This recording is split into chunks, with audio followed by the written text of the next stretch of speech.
1980 Republican National Convention was held in Detroit. And Detroit was at that time going under a renaissance, kind of trying to clean up the city and so forth and so on.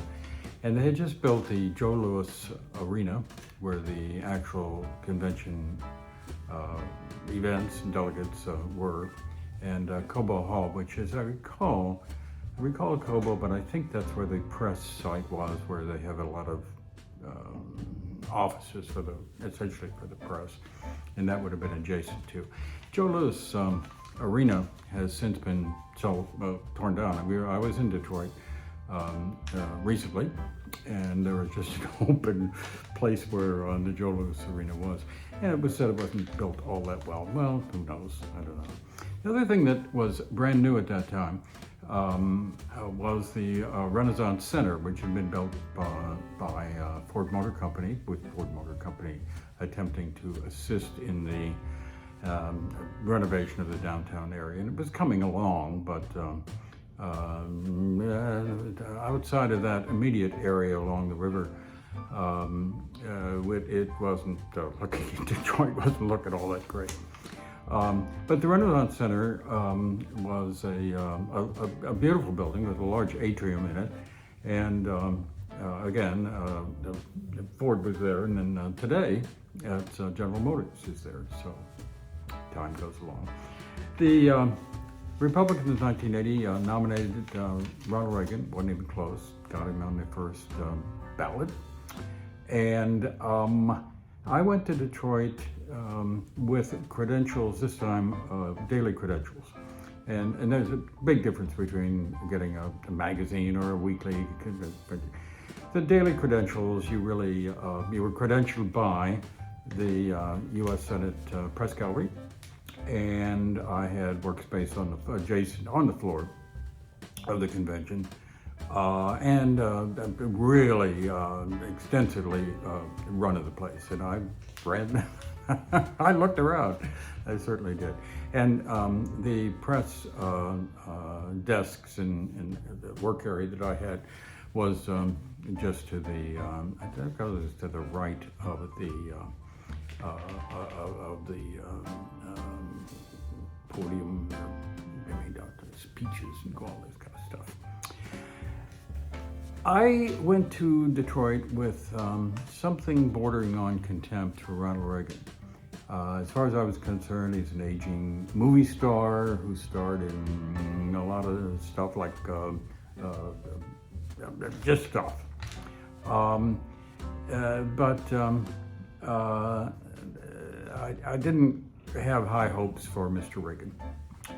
On Saturday night before convention, traditionally, there would be a huge press party because, again, these were more press conventions than they were political conventions. There were, again, 16,000 members of the press accredited for the 4,000 or so delegates and alternates. So on the Saturday night before the convention opened on Monday, the local host committee would throw this big bash, and they did it everywhere, in every town, in New Orleans, San Francisco, New York, wherever.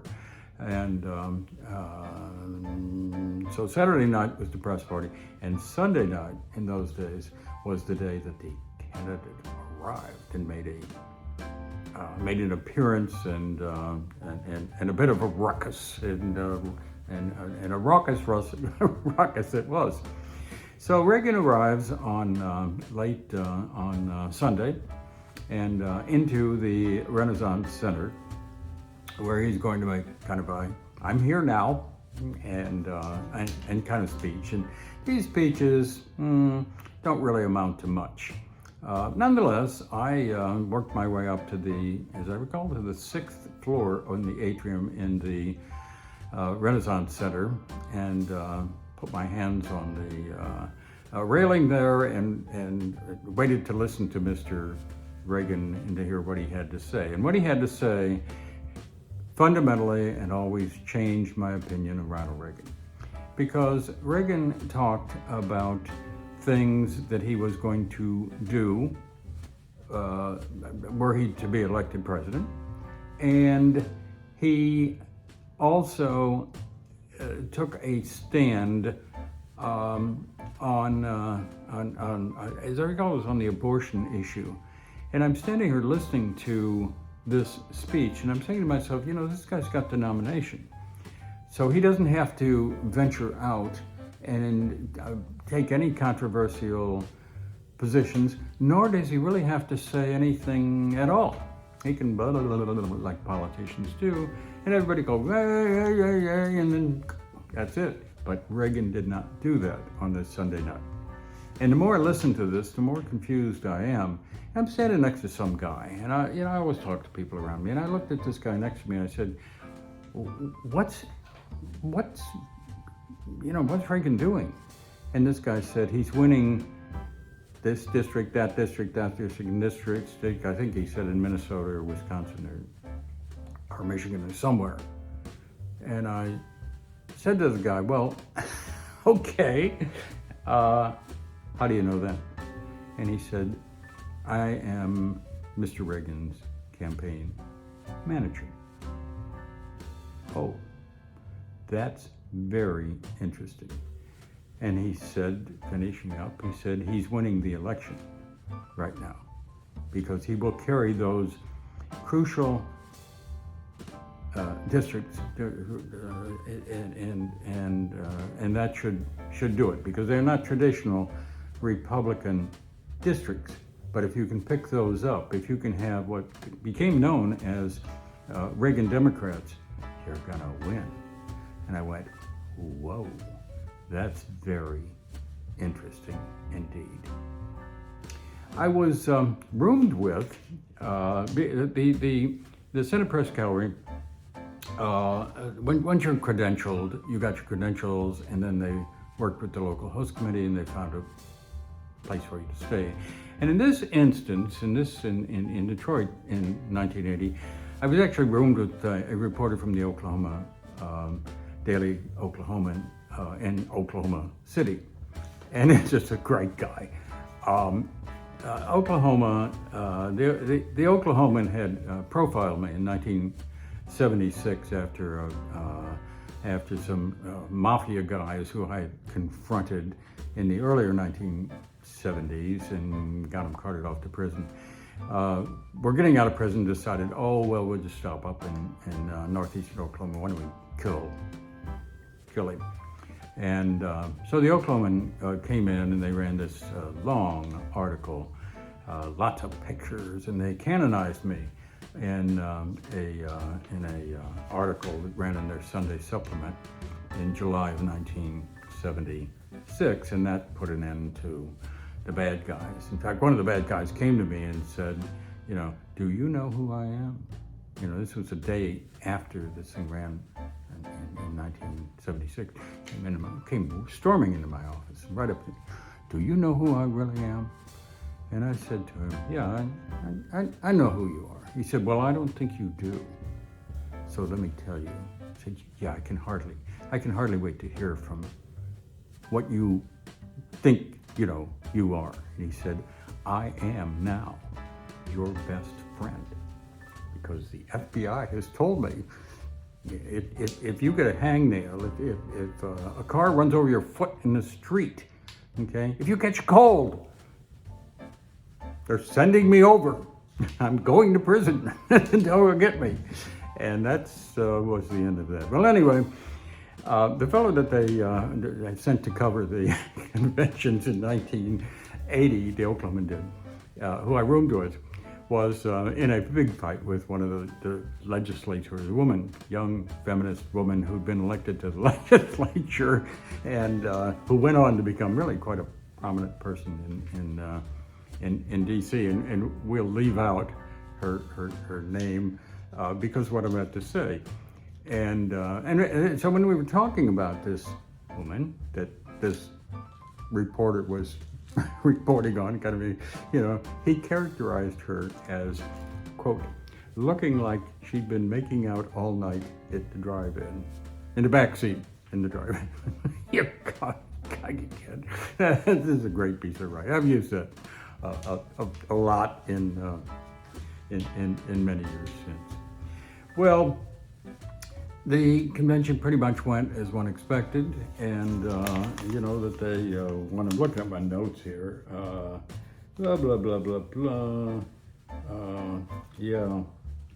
This was, the way the conventions, the way I covered the conventions was, I pretty much did it nonstop. I pretty much didn't sleep much, didn't eat much, went everywhere I could and listen to the guys and question, and I was just running around like everywhere. And so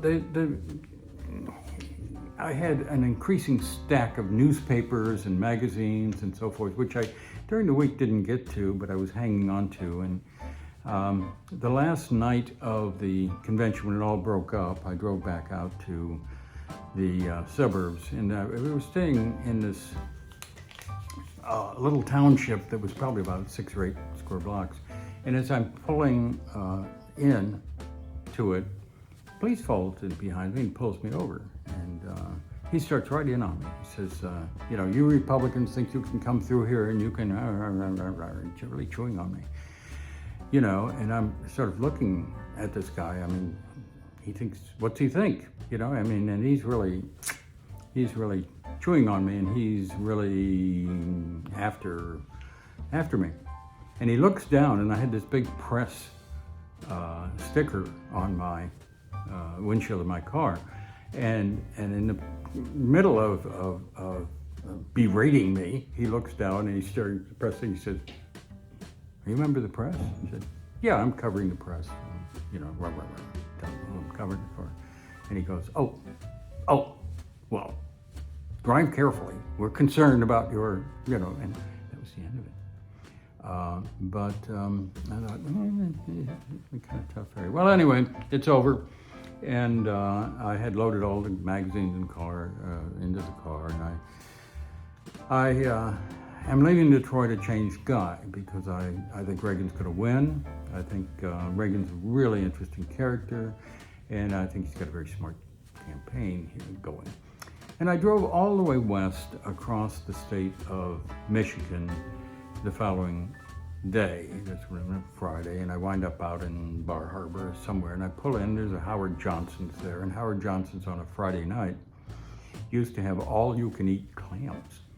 And by now I'm kind of hungry. And I also want to kind of get organized and read this stuff. So I take a lot of the newspapers and mags that I've picked up during the week, into the Howard Johnson's, and I sit down and I order clams, and I have clams, and the guy comes along and it's all you can eat. "Would you like more clams?" "Yeah, some clams, you know. More French fries?" "Yeah, man, yeah, okay." So, you know, this goes on for a while, and a long while actually. And I finally, you know, I'm full, I've had enough clams, and so I go to settle up with the waiter or waitress, whoever. And the waiter or waitress, you know, says to me, "Are you sure you don't want another order of clams?" I said, "No, I think I'm okay." And they said, "Because you've just eaten 7 orders of clams." I was starving to death. Well, let's see what else we've got here.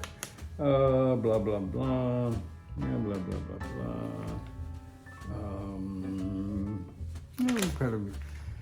Probably told you about as much as we remember about that convention, except that now in 1980, I'm going to be running thereafter, always on daily credentials, and we'll have workspace, and we'll be covering them a little different. I've kind of matured as a covering on these political conventions, and we did 19 of them, so there'll be more coming. They really are. Oh, Lord.